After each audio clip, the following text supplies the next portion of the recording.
This man is about to die. In a few moments, he'll be led to a public square, bound to a stake, and burned to death as a heretic. The year is 1755, the place, Lisbon. The Inquisition, a centuries-old tool of terror used to root out heretics and protect the Catholic faith.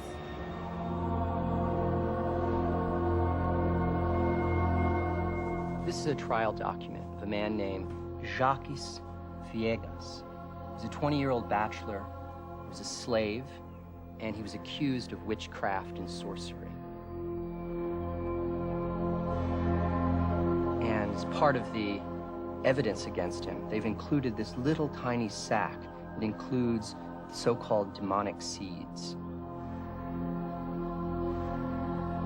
It looked suspicious. It looked like he was a witch, a sorcerer.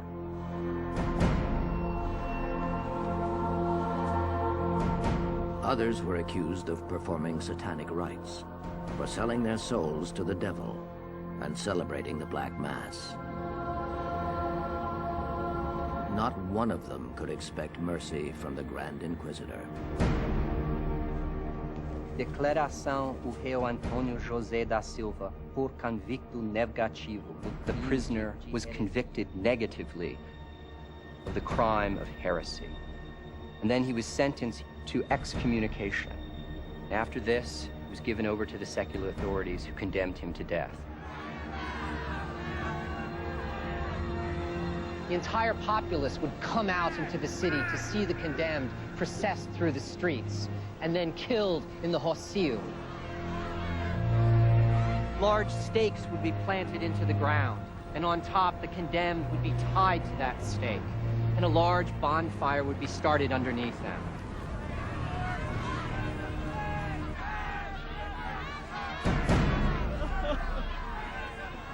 Most of the time, death was not quick.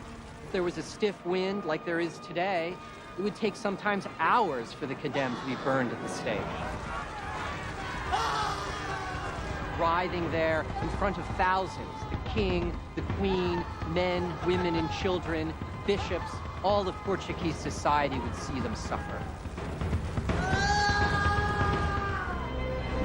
What they don't know is that they themselves are doomed, fated to be victims of a triple disaster.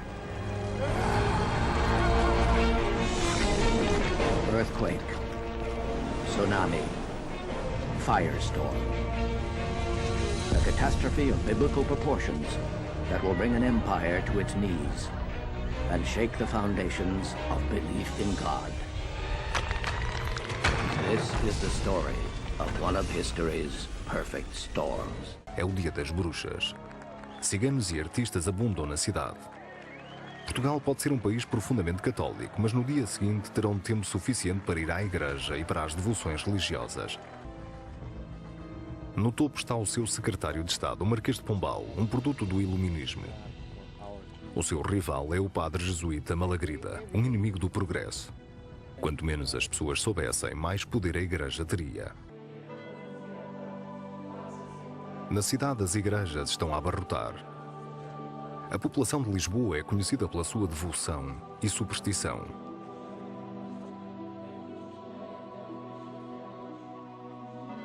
A Inquisição imperou aqui durante 200 anos.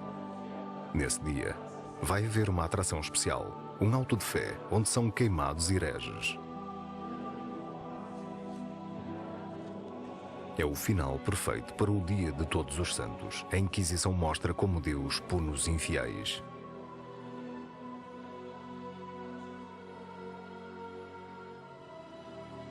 Os interiores sumptuosos das casas de Deus refletem também o poder da Igreja. Não admira que digam, se não viram Lisboa, não viram a beleza. Chegam 1000 navios por ano ao porto de Lisboa. Os cidadãos que tinham ido à missa matinal já enchiam as ruas para o mercado do dia de Todos os Santos. Aos cerca de 300 mil habitantes da cidade, acrescem milhares de aldeões que vieram do campo para gastar as escassas economias na maior festa do ano. Entretanto, no mercado os animais entram em pânico. Ninguém entende porquê.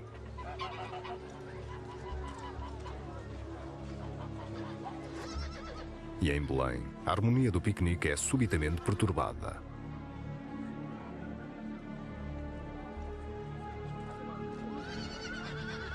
O rei regressa ao seu palácio no campo, uma decisão que lamentaria depois.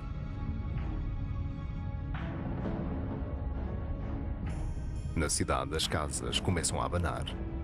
As pessoas descrevem o tremor como se um coche pesado estivesse a passar na rua. Não fazem nada e perdem tempo valioso. Mas ninguém imagina o que significam estes sinais. Não há um sismo de magnitude significativa há 150 anos. Algures a sudoeste, duas placas continentais movem-se subitamente com uma força explosiva.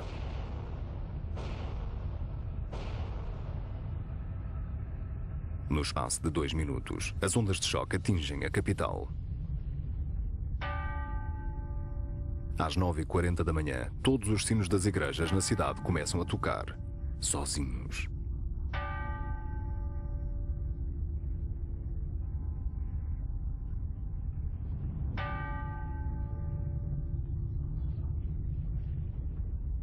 Depois, o céu começa a desabar.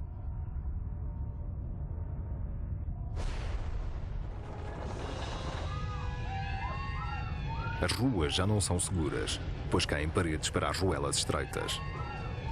O terremoto continua durante 10 minutos, 3 grandes sismos, com arrepiantes períodos de paz entre si. Em todo lado a reação é a mesma. As pessoas saem das casas para longe das paredes e dos telhados para o ar livre.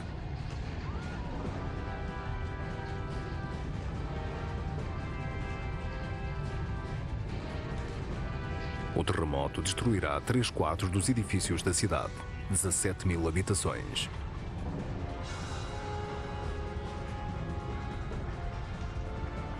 A ópera, junto ao cais, desaba como um castelo de cartas. Mas a maioria das vítimas está nas igrejas. A casa de Deus torna-se um local de morte.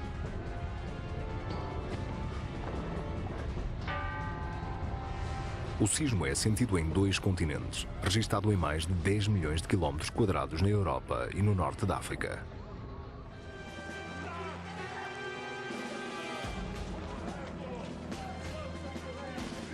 Em vão, os soldados tentam restabelecer a ordem.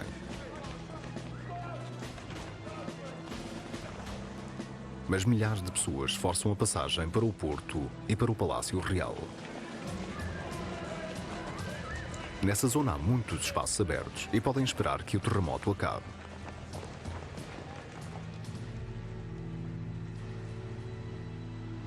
Mas no porto, aguarda-os um espetáculo estranho.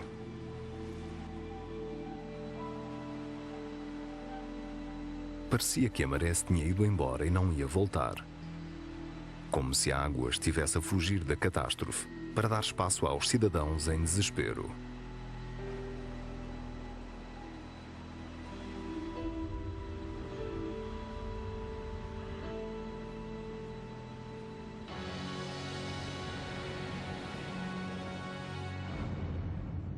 Em 1755, vários navios cruzaram-se com a onda do tsunami no mar.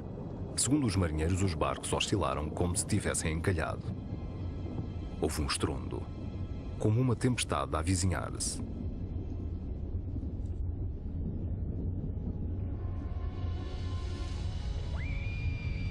Para os que estão no porto, de repente surge o tsunami.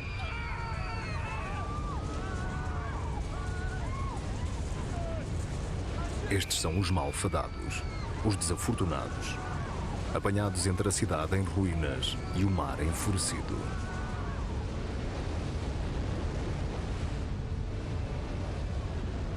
Novecentas pessoas morrem instantaneamente quando o cais é varrido pelas ondas.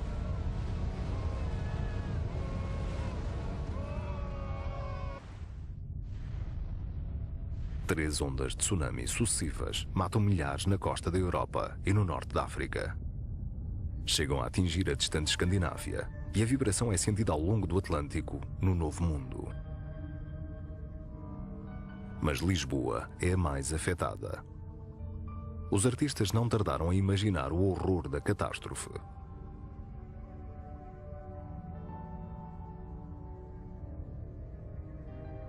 Não há praticamente pessoas retratadas, impotentes perante a tragédia. Terremotos, ondas gigantes e, por fim, chamas infernais atingem a cidade como se todos os elementos conspirassem contra a cidade. Os fogos deflagram nas cozinhas. Não tardam a incendiar casas e armazéns na povoada baixa. O que o terremoto tinha deixado de pé fica agora exposto às chamas. Lojas cheias de artigos valiosos e anos de registros comerciais são destruídos em minutos.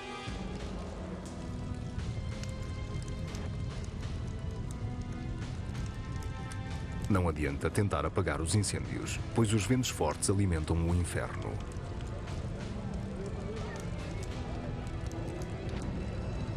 No espaço de minutos, bairros inteiros ficam em chamas. E as réplicas continuam a fazer-se sentir na cidade. No hospital, 400 pacientes são carbonizados. Na parte da tarde, a cidade está toda a arder. Ninguém sabe ao certo quantas pessoas morreram nesse dia. As estimativas mais fidedignas indicam entre 40 e 60 mil, 1 em cada 5 habitantes de Lisboa.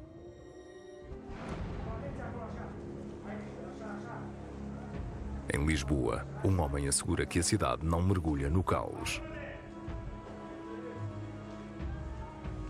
O secretário de Estado do Rei, o Marquês de Pombal, tem um lema: enterrar os mortos e cuidar dos vivos. Declara a lei marcial.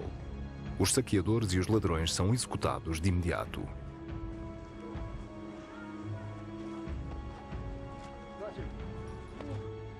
Cria hospitais de campanha para os feridos e tendas para os desalojados.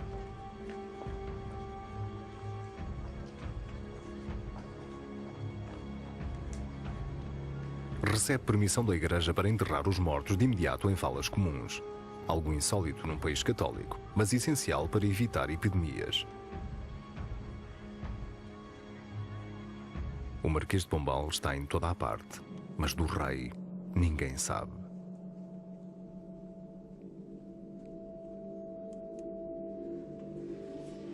Atormentado com pesadelos, irá dormir até ao fim da vida apenas em tendas ou em palácios de madeira. Nunca mais passará uma noite num edifício de pedra.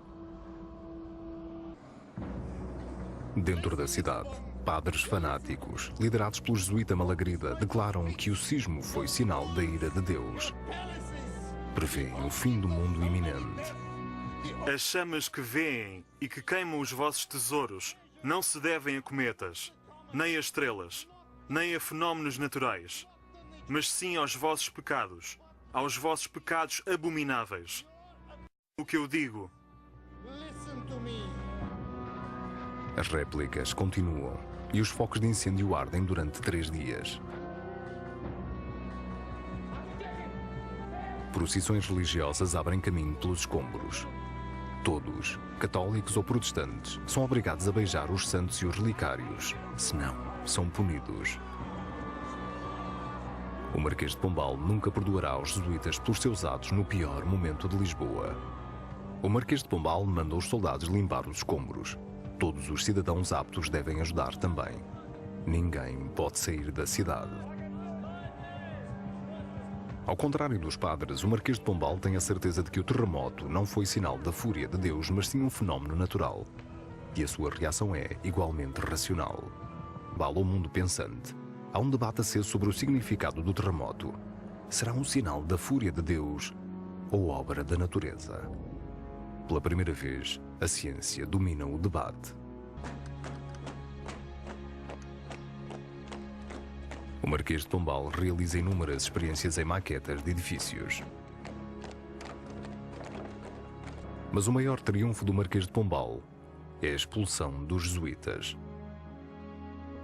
Há muito tempo que se opunham a ele, pregando homilias de ódio e de arrependimento pelo país fora. 2 anos após o terremoto, o Marquês de Pombal força-os a partir de Portugal para sempre. Graças à sua visão perspicaz, Lisboa ergue-se das cinzas. As ruelas estreitas medievais dão lugar à cidade mais moderna do mundo, uma cidade de ruas largas, onde cada casa se encontra dividida das outras por uma parede corta-fogo. E também de espaços públicos abertos. Locais de refúgio para o caso de outra catástrofe. Hipótese essa que nesta região nunca pode ser posta de parte. No topo da Baixa, as ruínas do Convento do Carmo ainda mostram as marcas da catástrofe.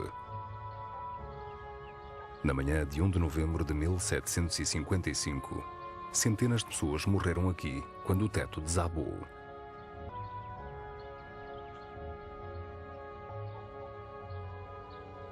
O esqueleto da Casa de Deus não é apenas um monumento em memória do passado. É um aviso claro ao futuro.